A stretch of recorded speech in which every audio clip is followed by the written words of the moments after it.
Welcome back.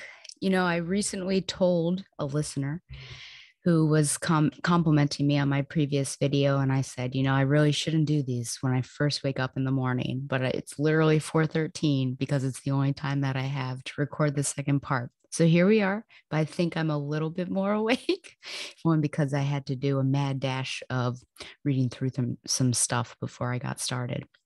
So welcome back. We're going to do a couple quickies and then get into Batgirls number 7. And hopefully, we'll just speed right on through. So I did read Urban Legends number 16, and this was the final part of the 3-part Birds of Prey arc that we had. And it says in the synopsis, anyways, will the new Birds of Prey crumble because of their lack of trust in each other? And the answer is no.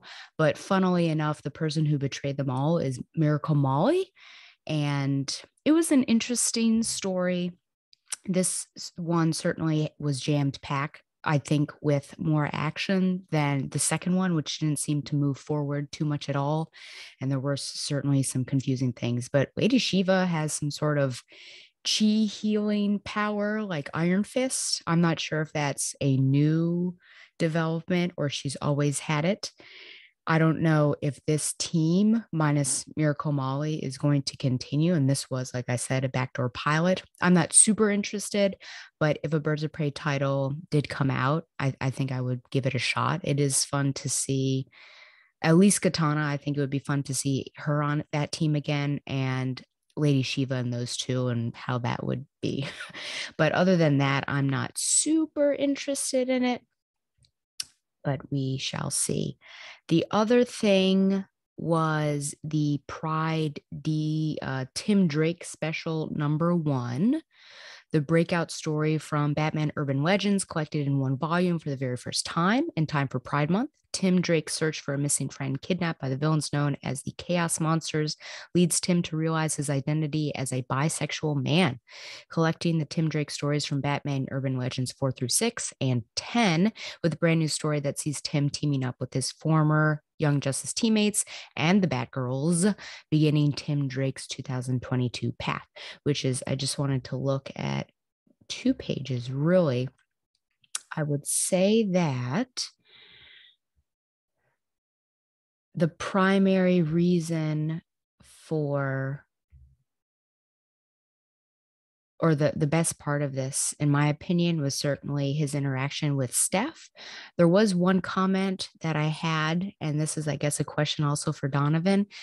Does Cass swear? It's interesting to think about someone who, in general, has trouble with language, throwing out the swears. And, obviously, that I don't swear, so I'm not trying to imprint or project my own thoughts on this. But honestly, she says, why the bleep is a magical elephant running through Gotham. And then you have Steph there, and I kind of animate, look at that, or manga style drawings, or especially the the eyes and everything. But this is awkward because everyone that has been helping, basically his Young Justice crowd, has been asking, when are you going to talk to Steph? He's been, basically treating her coldly and not having any conversations with her, especially about his sexuality, which that was something that I brought up way back when of, okay, Tim Drake is now bi. When's Steph going to find out about this? And they even had, did they have any interactions before that? I don't know, but this was like the interaction that I wanted to see, besides, of course, what Batman was going to do. But yeah, he said that he didn't know how to tell her, and then she kind of just, I mean, it's super awkward. And they're working together, and then at the very end, and there are some good moments here, like she has fallen and she's telling him to go on, and he said, what? No, never, I'm not leaving you, I will always have your back, Steph, always. And then at the very end, in their civvies, they have this really great moment. And yeah, he said he didn't know how to tell her, wasn't what you expected. oh, that I wasn't what you expected, that there was more to me than we both knew, and I missed you, and she missed him. And he also says, just because basically, just because I'm bi doesn't mean that didn't have the strong feelings that I had for you. He says, I just realized that it wasn't because of your gender. I don't only like girls. And she says, it means a world. You told me we're fine. That is, as long as you buy me a cookies and cream milkshake. And yeah, so that's a really nice moment, I think. Oh, and she also gets to meet his current squeeze, as I'll call it.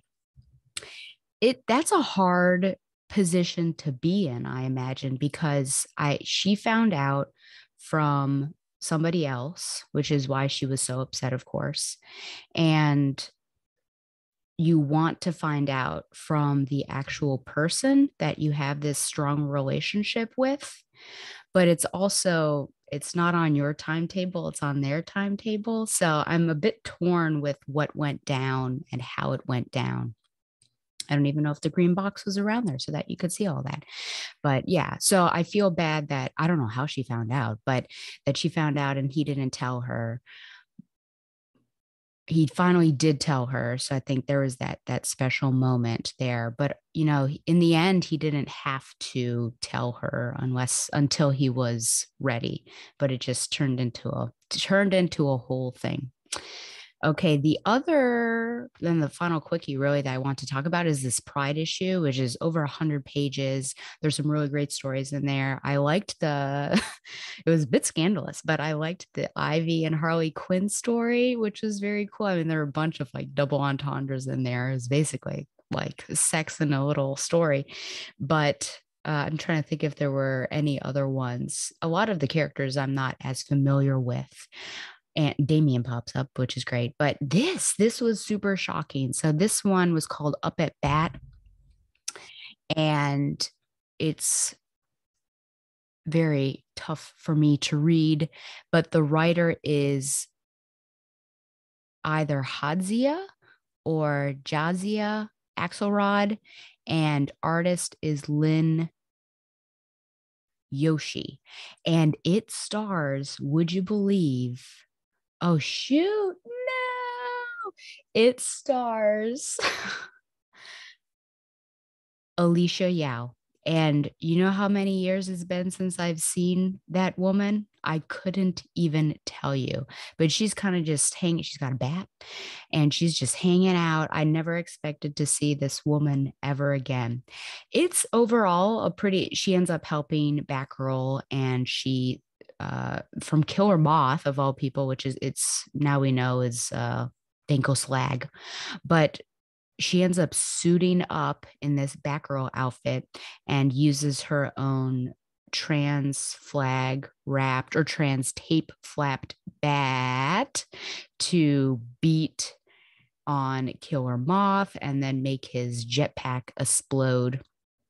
And then she goes off and she says it's time to find some new fights, which that of course could mean physical altercations as well as stepping up and doing something to push forward progress. But I liked the story overall. I just had to get past kind of the weirdness of this first part where Batgirl seems in real bad shape and she is street level. She has a stake protruding from her leg and she's saying, Alicia, I could use some help. So that was just like the first weird part because I thought, wait a minute, does Alicia know who Batgirl is? No, but Batgirl takes Alicia back to her Batcave. At 2 points, Alicia says that the mask doesn't hide everything she thinks it does, which I don't know if that means like Alicia's on to her. That's probably Barbara Gordon, or just emotion wise, because she says that at the end as well. But so if you can get past the fact that Batgirl has been severely injured by Killer Moth, is on the street, and of all the people on the street, it happens to be Alicia, and she calls out to Alicia. She doesn't say, hey, citizen, I need your help. And then also trusts Alicia enough to take her back to the clock tower. If you can get past all of that, it's a pretty good story. But I do wonder, none of those that creative team I've ever heard of, but you kind of look at this, and the art is pretty cool too. You kind of look at this and wonder, oh, could Alicia help out at some point with the Batgirls, which could be pretty cool. But I even forgot. It's been so long since I've seen Alicia that I even forgot she was married, because at one point she says that her wife would not like this. I seem to remember the marriage. I think she married a black woman. I don't remember her name. So that's very sad, but I don't think I've seen her since. Oh, was that the wedding with the Luke Fox and Dick Grayson interaction in Burnside? Was it that one? So maybe. So it's been a very long time. Maybe this is a sign of Alicia to return. I don't know what that would look like, especially in the Batgirls story, because we just have enough of a cast of characters to keep us happy. Maybe we shouldn't. We should work on those and not add another one. But I am all for getting to know Alicia again, if that's if that is what the doctor ordered.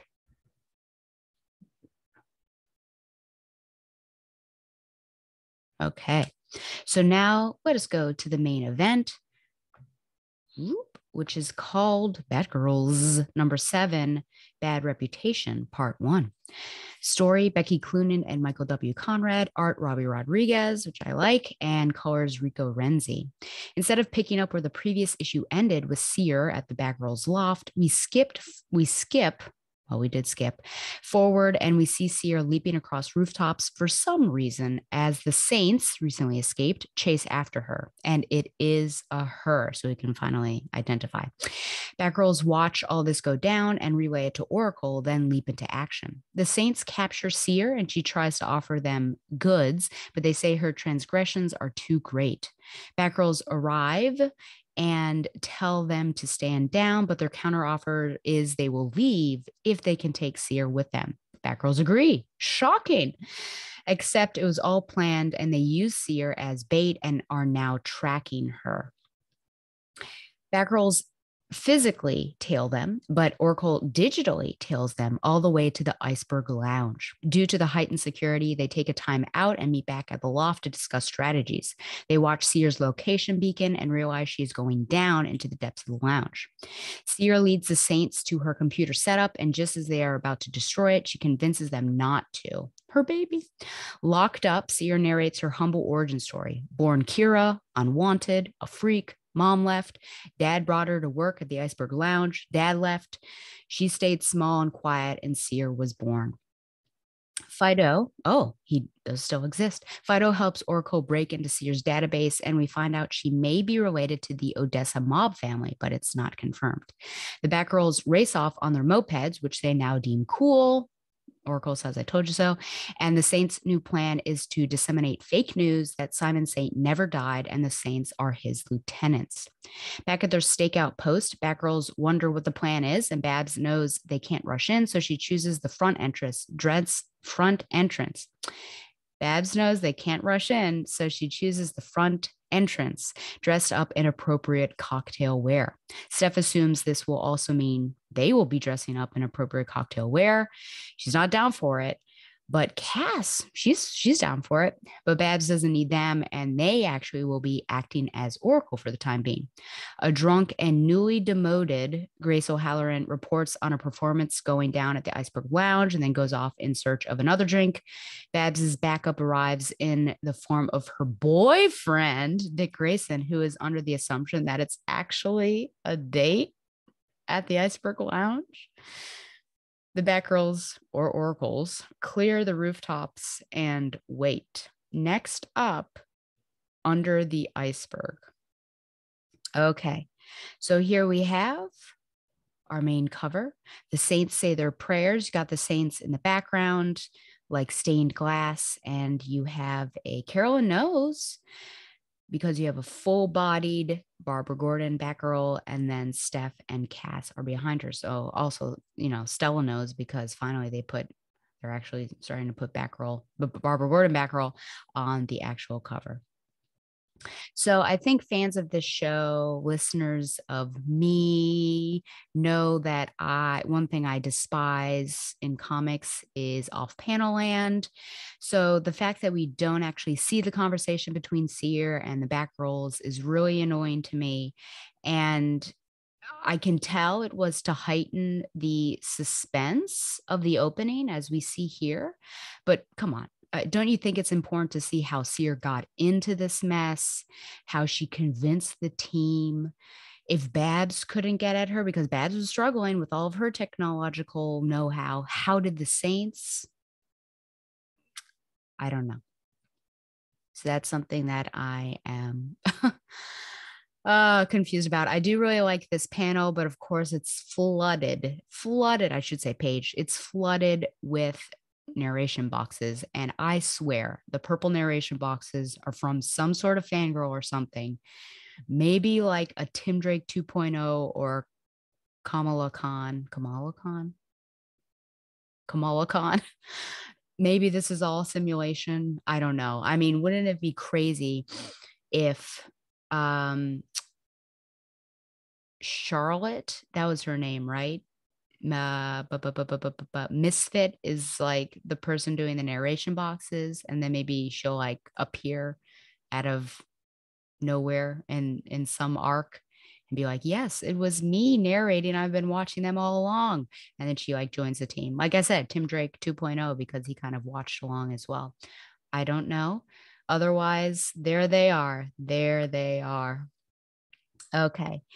The part where the Batgirls walk away is not super realistic just because they even say, they're like, yeah, those seem like good terms that you're taking this person as a hostage. And Seer's saying, wait, they're going to kill me. Don't you have a code? And Steph says, you want a code? Call Batman. It's a cold world, kid. Good luck. And I mean, are the Saints that dumb that they would believe anyone that is wearing a bat-like symbol would do this sort of thing? Well, now that I say that, I do think of Jason Todd, but this is it stretches the imagination. I would think something weird was up for sure. I am surprised in this section here because the Batgirls, you can't tell which one because the bubbles aren't colored. Ask, are you sure we can trust Seer? And Bab says, honestly, I don't know. Her heart rate shows that her fear was genuine, and the Saints did pass up the opportunity to attack you, dot, dot, dot. And the other person says, but why? Oh my gosh, why is there even a discussion on whether or not to trust Seer? Clearly do not trust Seer. She's been with you practically this entire first arc, and also all of that fear state business. Look at all of the stuff that she had done. Why would you trust that person? Now, as someone who does speak about grace, offer someone an opportunity. So see where this goes, but you need to keep both eyes open, as Nick Fury likes to say. So definitely don't trust her. Follow everything. Expect betrayal, so you're not surprised.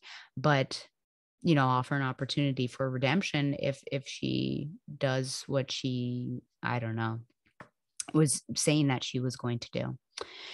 We do have Fido back. Remember, I asked the previous issue, where was Fido? I do have to say, while Fido is very cute, I think that does not compare to Bitewing over in Nightwing. But perhaps this is why we've got Fido, and that Babs doesn't have Bitewing of her own accord. And so she needs her own little doggy. This was an interesting scene between Steph and Cass. We actually have a couple interesting scenes between the two of them. So we're definitely building this relationship. But we I'm not surprised that Cass is the prepared one. I think that certainly tracks. But really, Stephanie, please do not lean into being the spaz that is ill prepared. Hasn't issue 1 through 6 like pushed you forward as a character, and you don't need to do this? But they're just leaning into their characters. But it's interesting, if you can rely on Cass for this, what can we rely on Stephanie for? Or what can Cass rely on Stephanie for, I guess, besides humor and positivity and optimism and all of that stuff? I am I am confused about the whole iceberg lounge situation. And this could be me being on the periphery of Batman, though I've been reading it. But, if you were to ask me very specific questions about status quos, I would not be able to answer you. But when I think of the Iceberg Lounge, obviously I think of Penguin and that it is pretty well to do. Penguin probably does some illegal stuff in there, but also had like on the front, it looks like it's just a cool party place. But how did the Saints get in there? Because you would think that it would cause an uproar somehow and Penguin security or other security would be on them. And then how did Penguin not know about Seer being down there for however many years? Which we don't even know that from her backstory. So I'm not really sure about this. Later on, there's more like Iceberg Lounge stuff that I have questions on that I'll come back to, but I'm just not sure what the status quo is. Is this working with the current DC status quo of Iceberg Lounge, or is this also a bit confused?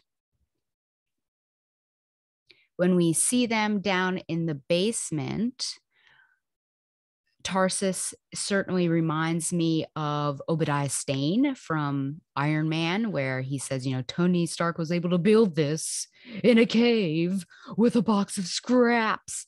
And so Tarsus also says, hobbled together from scraps, and talks about that whole setup there, which is probably something that Babs would want to get her hands on. Okay, so we have the backstory of Seer. Can we call it a sympathetic backstory? Do we buy it? Maybe. I don't know if I necessarily buy being sympathetic because it does seem like she was unwanted right away for some reason and a freak right away. So we're really pushing this. Let's feel bad for Seer here and how she grew up and everything. Honestly, this history is missing so much because you just see, I don't even know how old this child is, but you see her. Did I skip page down? I guess this is it. Oh yeah, it's just one page. There's the penguin there, of course, but all we know, Kira faded away. Seer was born. I've got some questions like, for one, how did you go from the Seer baby Seer, to the Seer where you are now? No one found you in the Iceberg Lounge, which is questionable. And you were carting supplies down there. How did you get so skilled? I mean, that comes with training. That's not like something that is biologically wired within you to be a hacker like this. So we're skipping a lot of history, perhaps. I mean, this is 7. I think this is a 2-issue arc, so maybe we'll get a bit more, but I don't know. I have questions, like I said, and I'm not super sympathetic towards her, even though I think that that is the point of this, of course, is to show that, well, her upbringing wasn't the best, but she doesn't seem like she is too emotional about all of this and any of this stuff that we see. So perhaps she is what is that? A sociopath is the one that does not have emotions. So I guess we'll find out. But right now, more questions than answers. Well, the answer is that her name was Kira. It's a girl, and we know some of her backstory, but we don't know how she gets to from that point, which I guess is B, to where we are, which is C. I do like that the Batgirls like the mopeds now, and I guess they're super fast. And of course, Barbara says, I told you so. I also like the Steph mindscape, I guess, as we'll call it, where she's imagining how it's all going to go down in formal wear. And Cass right there is rocking a suit, which is pretty cool. But Stephanie definitely acts, I think, counter to what I would expect, mainly not wanting to wear those costumes. And then Cass also acting counter, where she is willing to and looks, I mean, she says, well, look good. So the little floating heads and everything.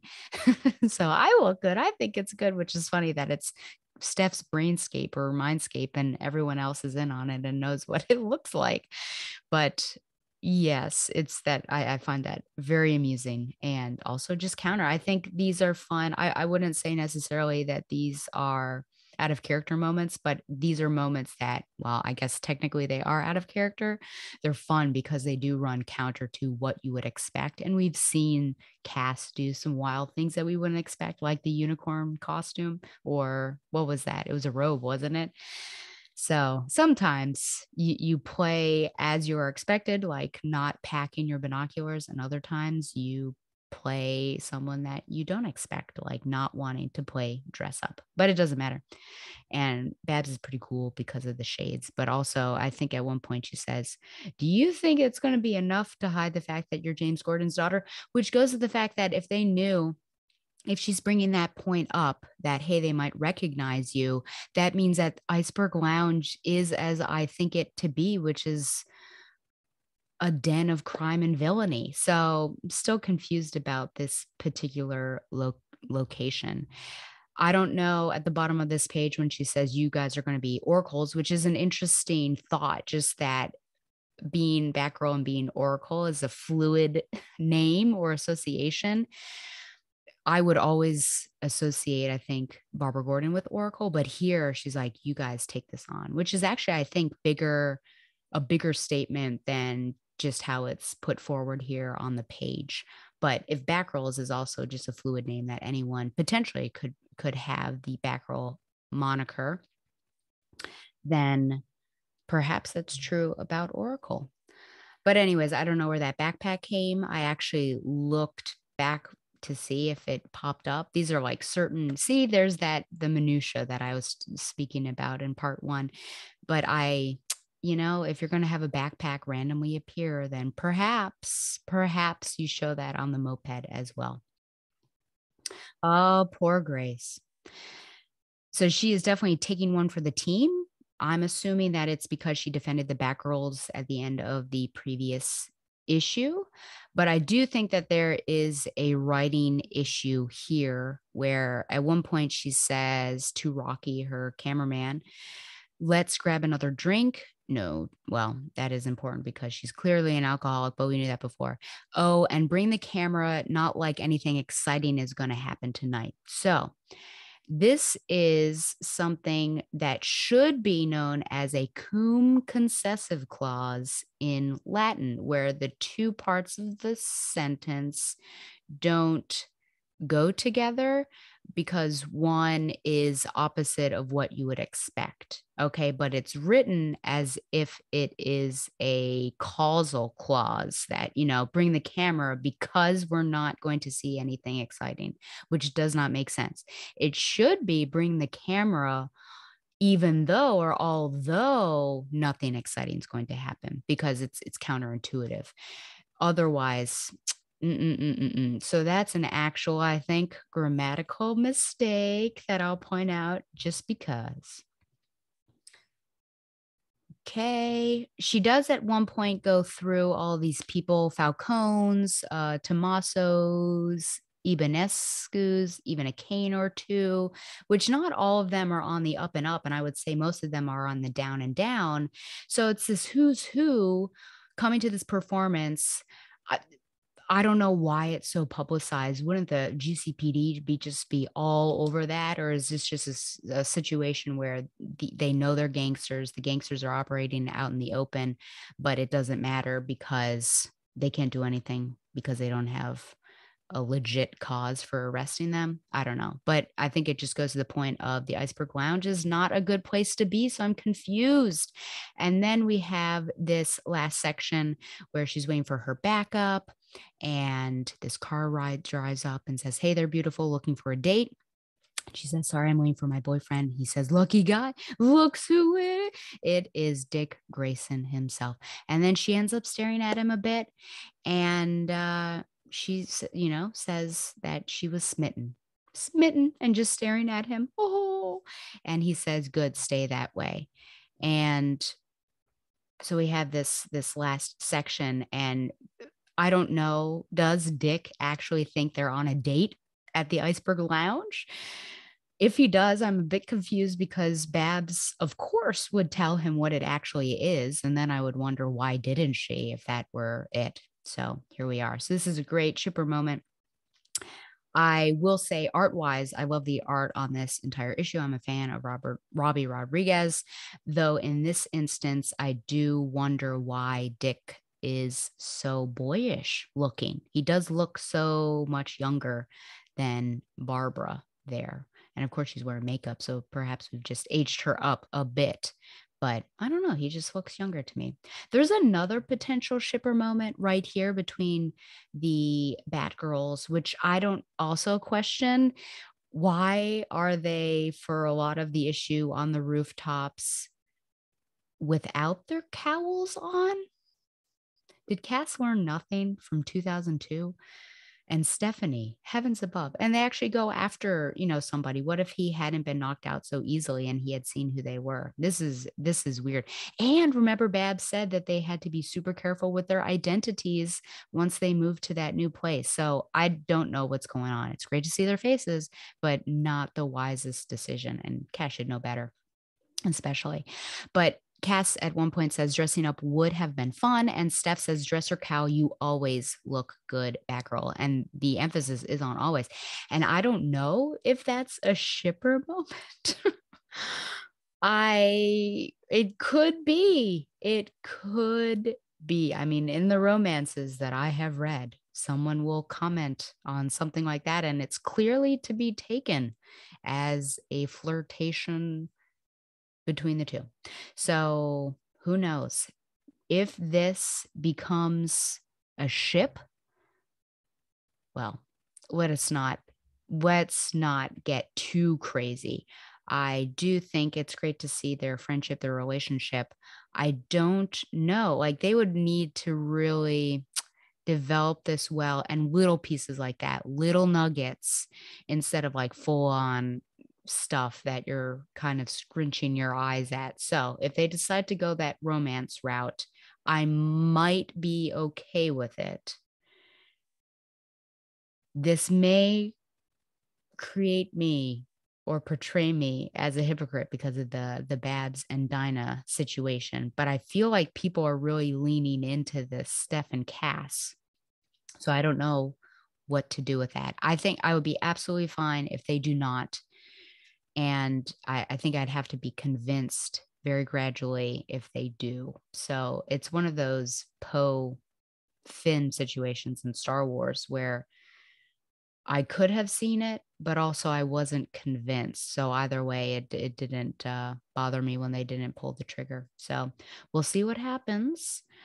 But that's a weird dynamic, though, to be honest, when you have one person and then a couple in a triangle.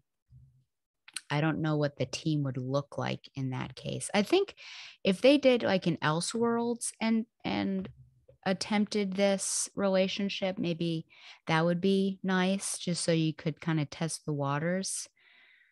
I feel like that's a big status quo change, and they're doing so much, with Tim.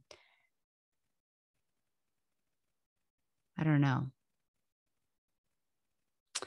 I can almost hear the outcry. Maybe. I'm very conflicted on that one, to be honest. So let us hope that they'll just stick as friends.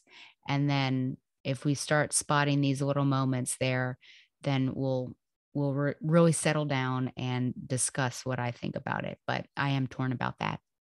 I think I'm going to give this issue 8 out of 10 cup nudes. Really liked the art and liked how the Batgirls were operating as a team. And it was a pretty decent mission for them to be going on and surveilling and meeting back up and talking about things. And now we have this, but I do have questions. I don't like that there was off panel land and that we didn't see how this all transpired to get to this point. And yeah, just some confusions about the iceberg lounge and everything. So we shall see, but it's only a 2-part storyline. So it'll get wrapped up pretty quickly. And then I don't know what that means for Seer, where she'll be at the end of this. Okay. So I haven't watched any anime, but I thought since it is Pride Month that I would give you 6 recommendations for things that you could watch. Well, actually, 5 recommendations for things you could watch, and 1 recommendation for something you could read for Pride Month. These are in no particular order, and I'm afraid that the majority of them are woman loves woman because I don't find man loves man. Like I don't find much good media. And I know there's that new Netflix show, Heartbreaker. I don't think that's what it's called. I have yet to watch that, so I can't comment on that. But I think the last gay love story I watched was God's Own Country, and that was to research the director before I watched Ammonite.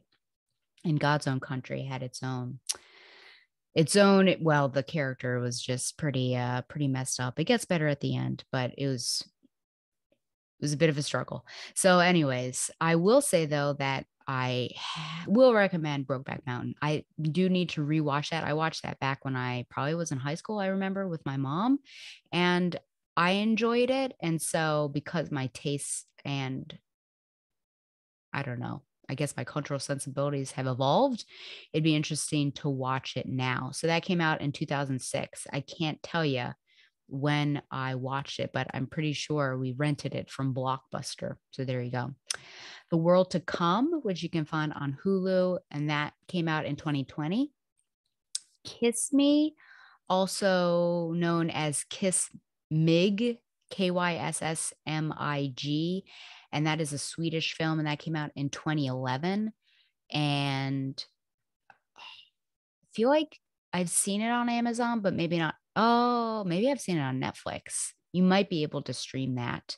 Imagine Me and You, which came out in 2005, which is one of my personal favorites, and it stars Piper Perabo and Queen Circe herself.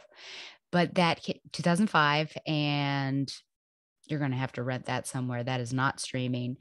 Ooh, another personal favorite, Portrait of a Lady on Fire, which is that French film that I talk about all the time and recommend to anyone and everyone.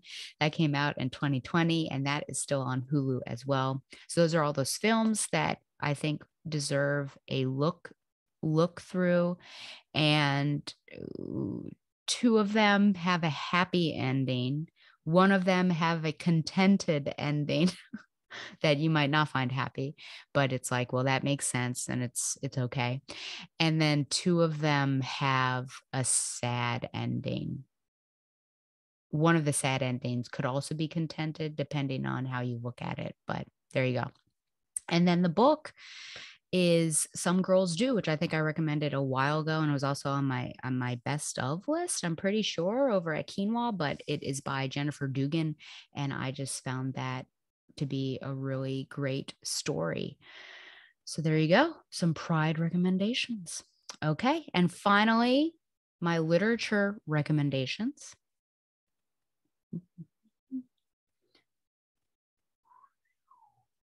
Okay. Oh no. See, again, I've forgotten where I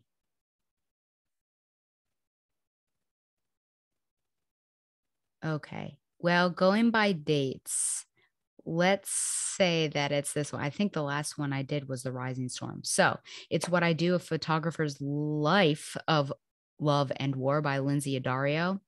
And that will be on the next required reading with Tom and Stella as we finish off our 4 episode little arc that we've been doing with hiking and travel logs. And then we'll have a special, of course. So that's the last one. Without Reservations, The Travels of an Independent Woman by Alice Steinbach. That was a contender for my last choice, but I didn't like it as much as the previous one. And I was also confused why it's The Travels of an Independent Woman, but she's also like romantically involved with this guy overseas. And, love happens, but I also thought, wait, Are you trying to see what it's like without, a man? I mean, she's divorced and also, your children and everything. I don't know. I read The Fallen Star by Claudia Gray, which is a High Republic novel. And that one, golly, yeah, they killed off, oh my gosh, they killed off a couple people. One of them was a big name, but a couple people that have been through that arc of the High Republic. So I'm just kind of trucking along and watching some of these characters. And there's still some shipping. And it looked like there was shipping at the end. I don't know if the next novel will pick up and these two Jedi, that one of them really emotes love and the other one is, trying to be closer to the order. I don't know if those two are going to get together or not, but we'll see. I'll keep on going. Off the Road, a modern day walk down the pilgrim's route into Spain by Jack Hitt. I did not care for as much. That is the next required reading. Literally just recorded that with Tom, 5 hours ago, 8 hours ago. And so you'll hear more of my thoughts there. Sea of Tranquility by Emily St. John Mandel. And I actually gave this 5 stars. I really enjoyed that. I thought it was really smart how everything is woven together. And the ending was pretty powerful. I couldn't tell you what it was about for 150 pages, but so I don't think I'd be able to, I don't even want to tell you what it's about. But if you've liked her others, Station 11, Glass Hotel, which there are ties to both of those, then, give this a shot. And finally, Ever by Terry Moore. Not my favorite Terry Moore, but certainly interesting. And it also ties into a certain extent with Rachel Rising, which I really like that story. So I think that's it. Okie dokie. Remember, you can send any questions or comments to backrolltheoracle@gmail.com, like the show on Facebook, or follow it on Twitter at backrolltheoracle, and subscribe to the show on YouTube for an uncut version. Follow the Batman Universe on Facebook and Twitter as well, and support the Batman Universe by subscribing to Patreon. Once again, thanks to Mile High Comics for sponsoring Backroll the Oracle, the Barbara Gordon podcast. So I am off to Germany and Austria, Lederhausen, and I'll see you next month with, I think, some Cassandra Cain, right? Because I'm alternating. The alternation seems to be working. But until then, happy Pride Month again. Love is love, and support those who are also loving. And I think that's it. Have a wonderful June. Take care. Fly on, Babs lovers.